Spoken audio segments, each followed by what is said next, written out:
वहीं सांसद नवनीत राणा पर शिवसेना का पलटवार। शिवसेना नेता संजय राउत का बयान, कहा अगर कुछ गलत हो रहा है तो पुलिस जांच करे, कानून व्यवस्था बनाए रखने के लिए पुलिस सक्षम है। नवनीत राणा को देवेंद्र फडणवीस का समर्थन है। अमरावती में आंदोलन करेगी शिवसेना। महाराष्ट्र में कानून व्यवस्था पर सवाल नहीं, सरकार के खिलाफ साजिश रची जा रही है। जो हमारे घर में घुसना चाहेगा तो हम ऐसा ही करेंगे।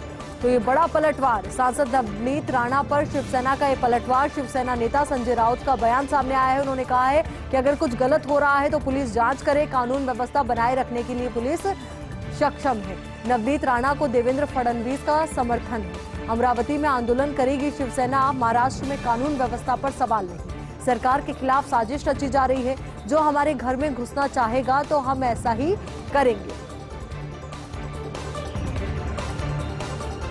कांग्रेस में प्रशांत किशोर के शामिल होने से पहले ही विवाद शुरू हो गया है। वरिष्ठ नेता आयातित लोगों को जिम्मेदारी सौंपने के पक्ष में नहीं। नेतृत्व से बड़ा नहीं हो सकता रणनीति बनाने वाले का कद। प्रशांत किशोर ने दिया है कांग्रेस की स्थिति सुधारने का प्रस्ताव पर विचार करने के लिए कांग्रेस ने समिति बनाई है। समिति में शामिल दिग्विजय सिंह ने कहा कि प्रस्ताव अच्छा है, लेकिन इस प्रस्ताव में कोई और खास बात नहीं है। कई पार्टियों के साथ काम कर चुके हैं प्रशांत किशोर, इसलिए उनकी राजनीतिक प्रतिबद्धता का आकलन संभव नहीं है।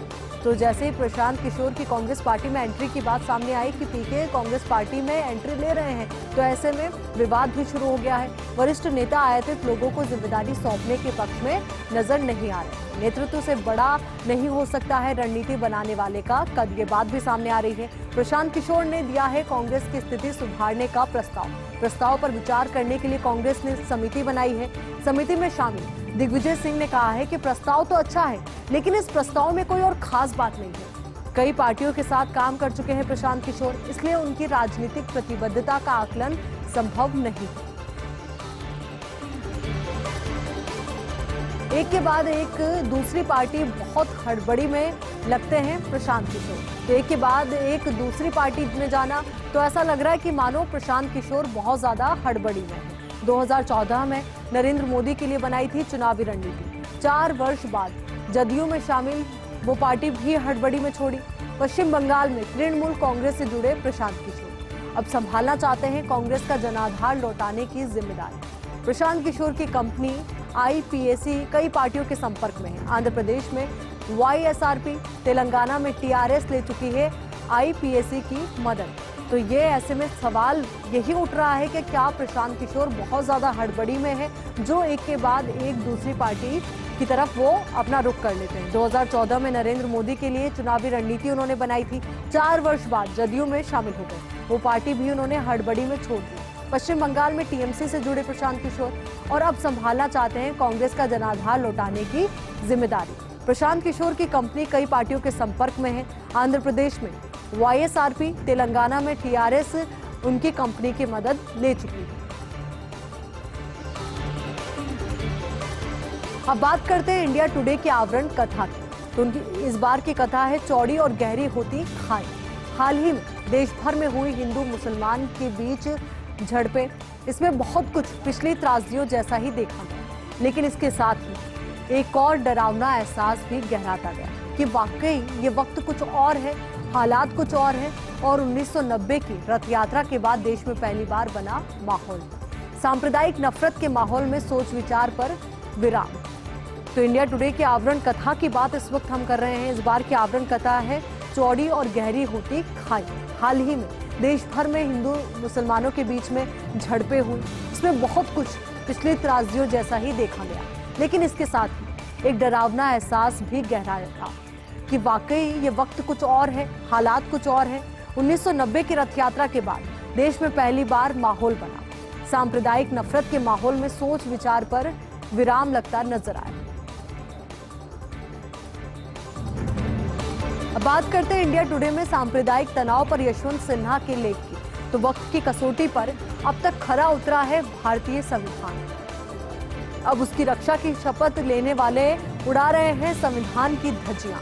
नफरत के महासागर में डूब रहा है देश और गर्त में धकेल रही है सरकार। ये हिंदू धर्म के प्रति प्रेम नहीं, बल्कि सिर्फ सत्ता का लालच है। ऐसे हालात से इतना खुश कभी नहीं था संघ या संत परिवार। उसे लगने लगा कि सच होने वाला है हिंदू राष्ट्र का सपना, धर्म को हथियार बनाकर फैलाया जा रहा है सांप्रदायिक उन्माद। क्या नष्ट होने वाला है भारत में धर्मनिरपेक्षता का माहौल?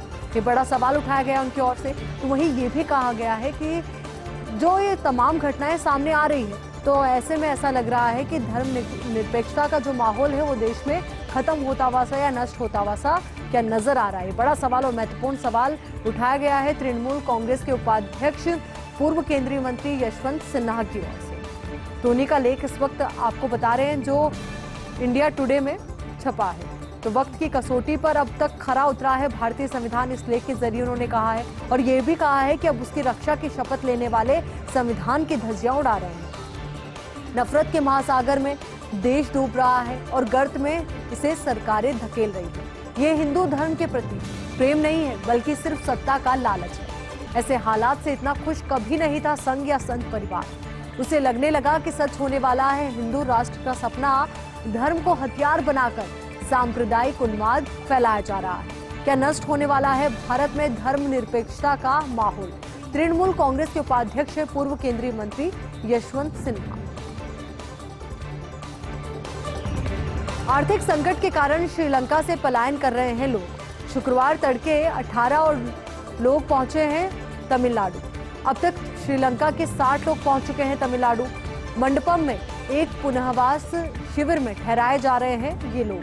तो मंडपम में एक पुनर्वास शिविर लगाया गया है, वहां पर ये लोग पहुंच रहे हैं। आर्थिक संकट के कारण श्रीलंका से लोग पलायन करने लगे हैं। शुक्रवार तड़के 18 और लोग हैं जो श्रीलंका से तमिलनाडु पहुंचे हैं। अब तक श्रीलंका के 60 लोग पहुंच चुके हैं तमिलनाडु।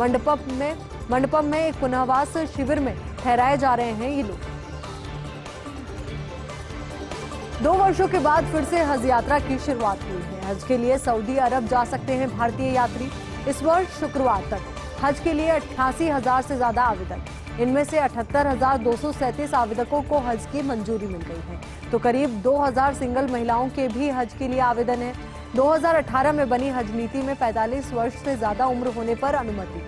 4 महिलाओं के ग्रुप में यात्रा कर सकती हैं ऐसी महिलाएं। महामारी से पहले 2019 में हज करके आए थे भारत के 2 लाख लोग। तो महामारी के बाद यानी कि 2 सालों के बाद फिर से हज यात्रा शुरू हुई है।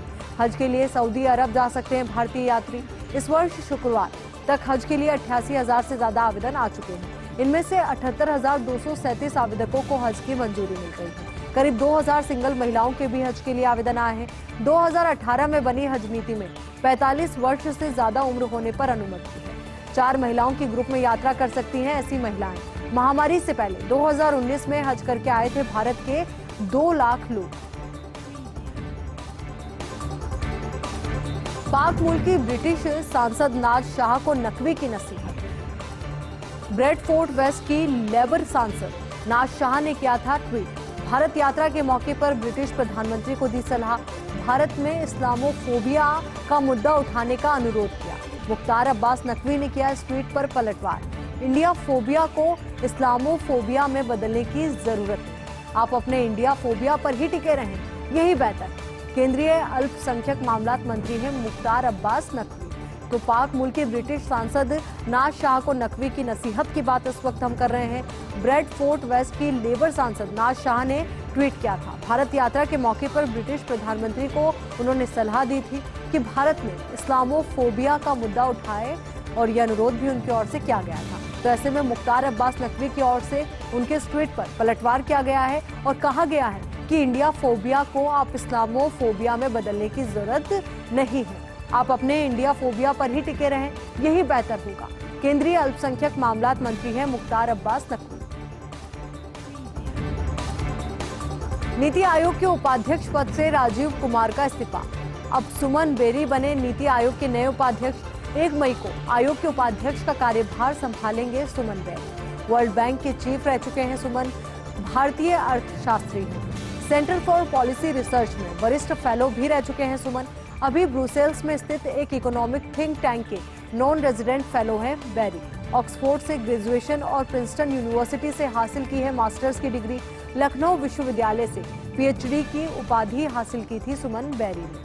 तो नीति आयोग के उपाध्यक्ष पद से राजीव कुमार का इस्तीफा हुआ है। अब सुमन बेरी बने नीति आयोग के नए उपाध्यक्ष। 1 मई को आयोग के उपाध्यक्ष का कार्यभार संभालेंगे सुमन बेरी। वर्ल्ड बैंक के चीफ रह चुके हैं सुमन बेरी और भारतीय अर्थशास्त्री हैं। सेंटर फॉर पॉलिसी रिसर्च में वरिष्ठ फेलो भी रह चुके हैं सुमन बेरी। अभी ब्रुसेल्स में स्थित एक इकोनॉमिक थिंक टैंक के नॉन रेजिडेंट फेलो हैं बेरी। ऑक्सफोर्ड से ग्रेजुएशन और प्रिंसटन यूनिवर्सिटी से हासिल की है मास्टर्स की डिग्री। लखनऊ विश्वविद्यालय से पीएचडी की उपाधि हासिल की थी सुमन बेरी ने। हाईकोर्ट के सामने वकील की चैम्बर से लड़की का अपहरण। 20 अप्रैल की घटना। इलाहाबाद हाईकोर्ट ने दिए जांच के आदेश। परिवार से सुरक्षा मांगने हाईकोर्ट गई थी लड़की। अन्य जाति के लड़के से विवाह के खिलाफ थे लड़की के परिवारजन। लड़की ने पिछले दिनों कर ली है अन्य जाति के लड़के से शादी। हाईकोर्ट जज जस्टिस उमेश कुमार ने घटना को बताया है दुर्भाग्यपूर्ण। वकील की चैम्बर से लड़की को जबरन कैसे ले गए परिवार के लोग। 8 अप्रैल को जो सुनवाई हुई उसमें परिजनों ने कहा था कि लड़की बंधक है। 20 अप्रैल को सुनवाई से पहले लड़की को ले गए 20 से ज्यादा लोग। तो हाईकोर्ट के सामने वकील के चैम्बर से लड़की का अपहरण हुआ। 20 अप्रैल की पूरी घटना बताई जा रही है। इलाहाबाद हाईकोर्ट ने जांच के आदेश दे दिए हैं। परिवार से सुरक्षा मांगने के लिए हाईकोर्ट गई थी लड़की। अन्य जाति के लड़के से विवाह के खिलाफ थे लड़की के परिवार वाले। लड़की ने पिछले दिनों अन्य जाति के लड़के से शादी कर ली थी। हाईकोर्ट जज जस्टिस उमेश कुमार ने घटना को दुर्भाग्यपूर्ण बताया है। वकील के चैम्बर से लड़की को जबरन कैसे ले गए परिवार के लोग। 8 अप्रैल को सुनवाई में परिजनों ने कहा था कि लड़की बंधक है। 20 अप्रैल को सुनवाई से पहले लड़की को ले गए 20 से ज्यादा लोग।